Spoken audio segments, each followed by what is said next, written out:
మంగమ్మ మంగమ్మ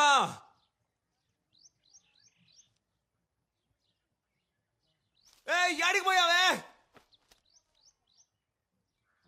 మంగమ్మ సర్టిఫికెట్తో నేనే తప్పు చేశా మంగమ్మ ఎందుకే నేను వదిలిపోయా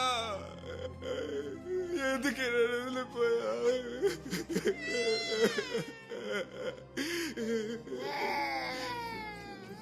మంగమ్మా చేసి కాళ్ళ మీద పడుతున్నాడు. నా వల్ల ఎన్ని కట్టాలు పడుతున్నావే నువ్వు నన్ను క్షమించువే. ఏం నటిస్తున్నావురా? నీ నాటకాలు ఆపు. నేను నిన్ను వదిలేసిపోతే నీ జీవితం సంకనాకుద్ది. వెళ్ళి మొహం కట్టుకొని వచ్చి టీ కావాలంటే టీ తాగు, లేదా సారా కావాలంటే ఆ టిఫిన్ డబ్బాలో ఉంది పీకల దాకా తాగు. ఇంకెప్పుడు నేను సారా తాగను. నా బిడ్డ మీద ఒట్టేసావో నా పిచ్చ కోపం వచ్చి పంబరైపోద్ది. నీ అబద్ధ పొట్లు ఎన్ని చూడలే నేను.